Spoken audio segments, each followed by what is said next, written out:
again, another person that has contributed to the Pacific Hackers community throughout the years. He spoke at previous editions, and yeah, I mean, he's back, and I'm so glad to have him again. So he gave a workshop earlier, so if you didn't, see it, I think he recorded it. Otherwise, we're gonna try to have one of his classes because he teaches really good stuff. He has a podcast. Well, he'll tell you more about it. So with that, Ayman, here you go. Take it away.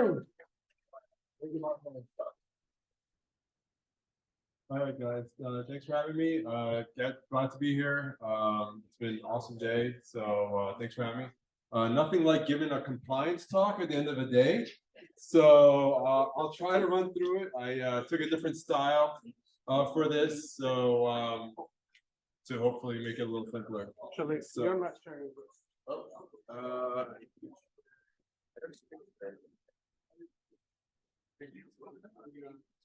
No, if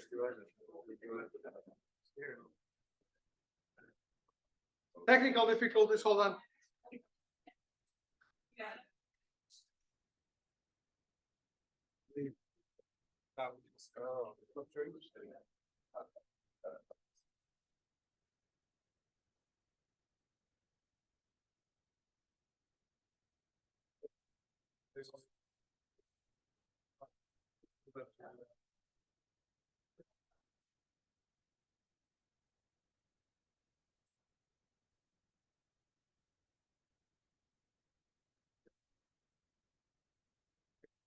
And share it.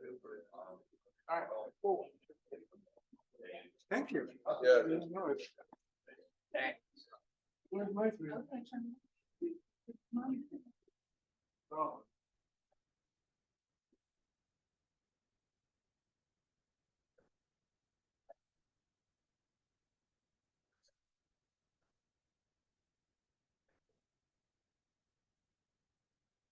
All right, well, that's good enough, I guess. So, all right, so yeah, thanks for having me. Nothing like talking about compliance at the end of the day, but here we go. So, and we'll try this one more time.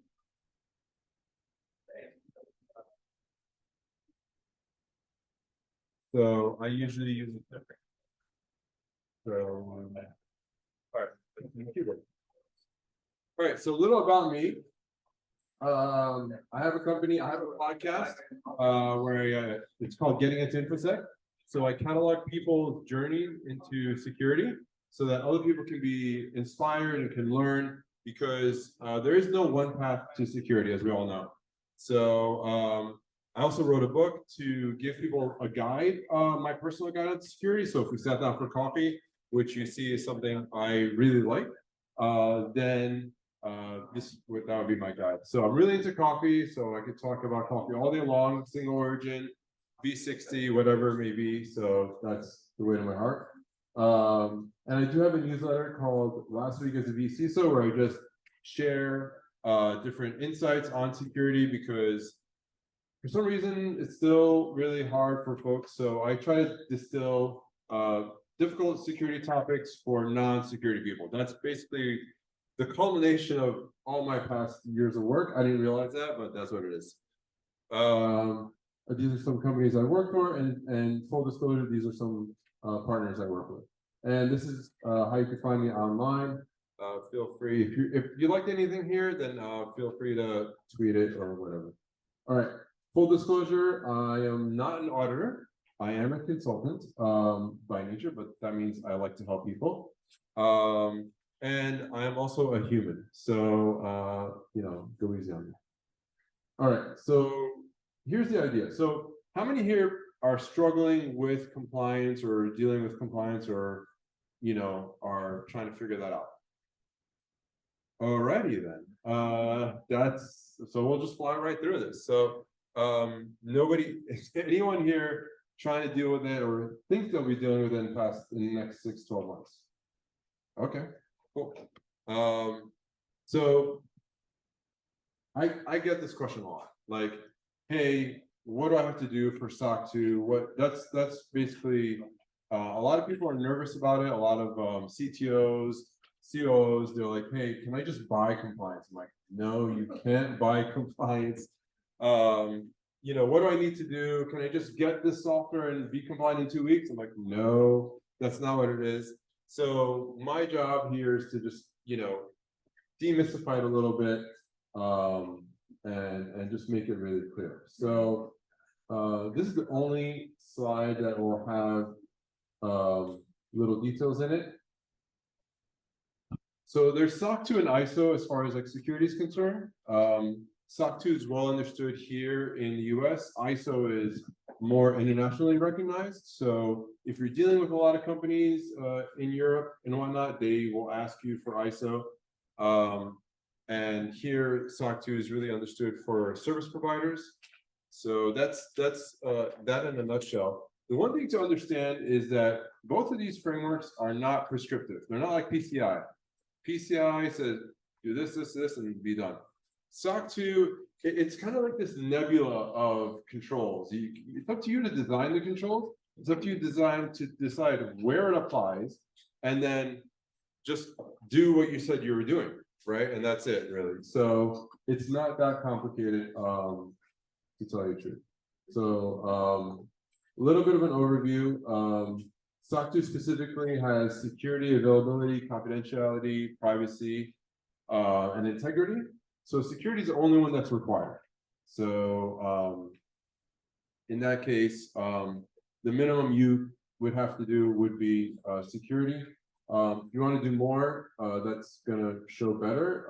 It's actually going to put more, like, say you don't have disaster recovery, and you don't have like multiple regions or whatnot, but your customers are asking for that. Well, then doing availability is actually going to help force that function, right? It's going to force people to get that set up.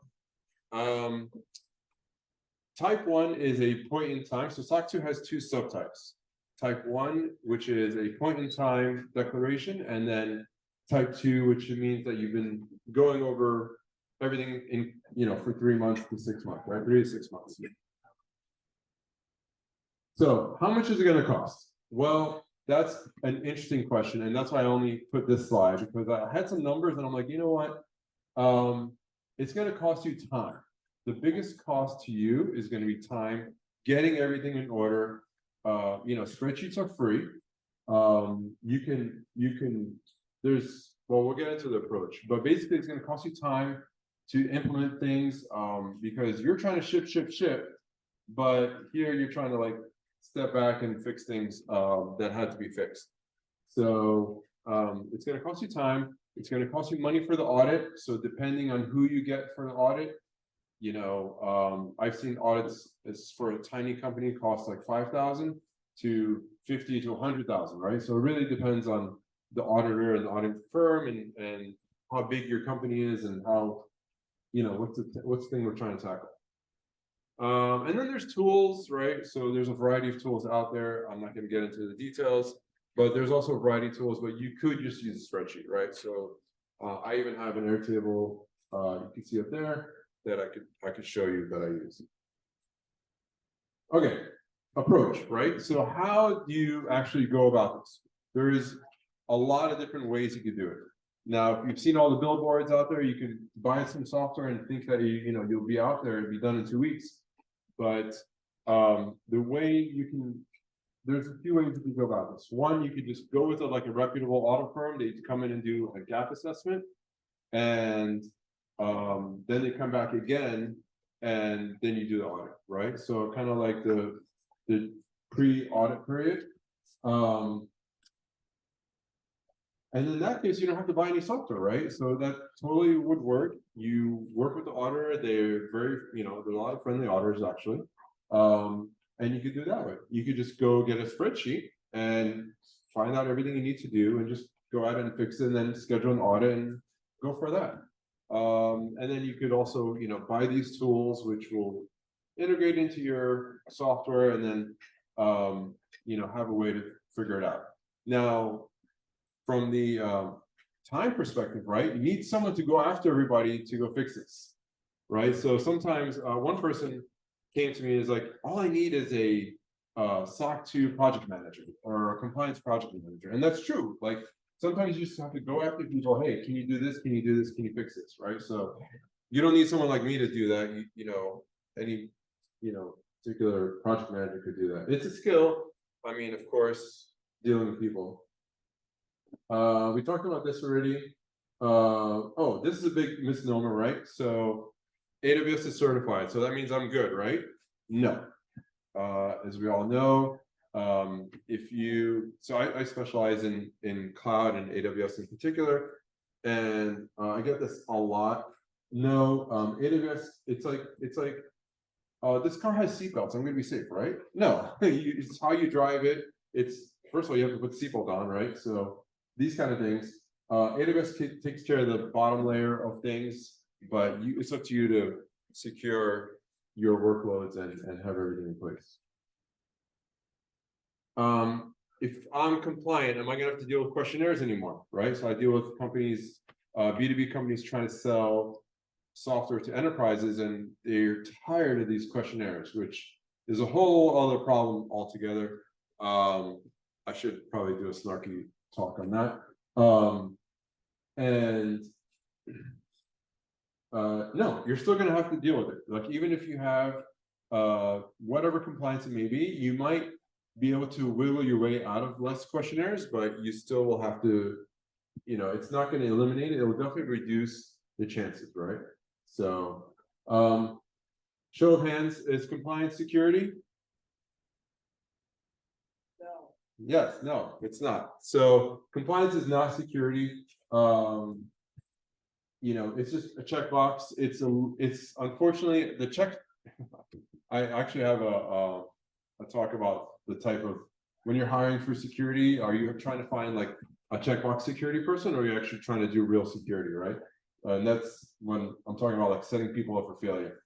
So if you're compliant, are you secure? No, not necessarily. Is it a road to getting secure? Yes, it's opening the mindset.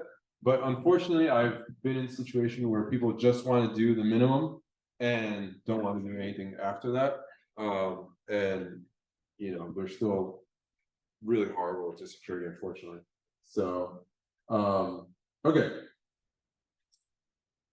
All right, guys, we'll wrap this up real quick. So how do we go about getting compliance? Well, first have a reality check, like figure out like what you're trying to do and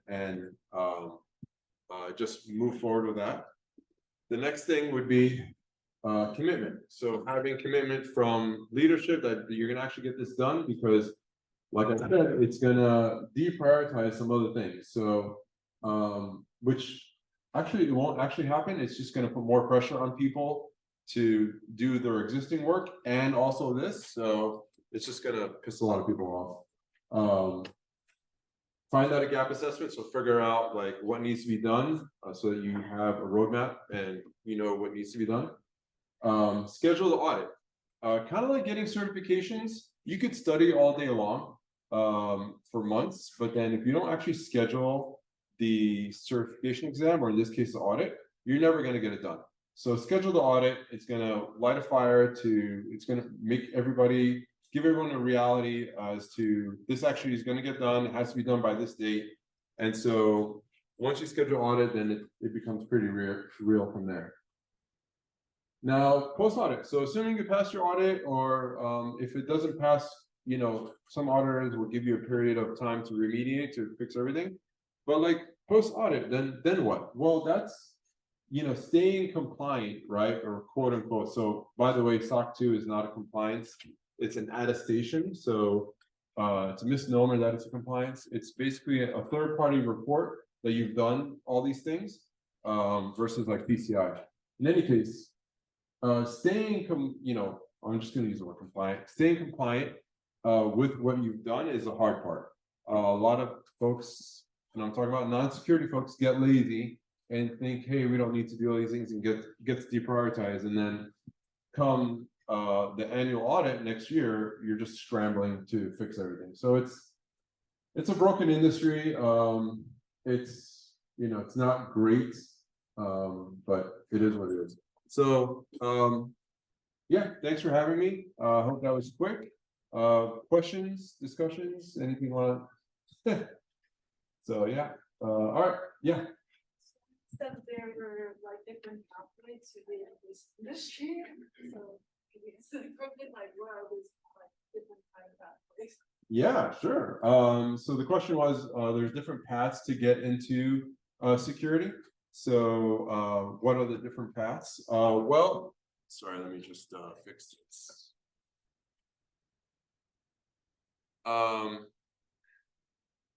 So I have interviewed mechanics, hairdressers. I've interviewed mechanics, hairdressers, librarians, all different folks that have gone into the industry. There's no one way. Like it just depends. Are you trying to get into the industry? Yeah. Okay. From what field? Oh, I was like a salesperson, like medical devices. Okay. Okay. So sales. So there's a lot of avenues to get into sales and cybersecurity. Sales engineering is also like a half technical role. I'm just kind of just on the fly, but like, you know, so you don't have to just start as a security analyst, right? There's a lot of different, so there's about like 40 to 80 different jobs in cybersecurity. So finding the right path where you fit, you know, taking your skills from the industry you've been in before, the experience, and then taking a look at like, how that would map to a role in security would be the way to go. And then from there you could go anywhere. You could, you don't have to stay in one particular field. So like one example was someone who was in IT at a security company, and they so they got into IT, and then but they wanted to get further, and at the security company they read all the pen test reports, and they started learning all the details about pen testing and everything like that. And then they were able to upskill really quickly and became a pen tester, right? And red teamer after that. Any other questions, discussions about anything? Like, all right, thank you guys. Thanks for having me.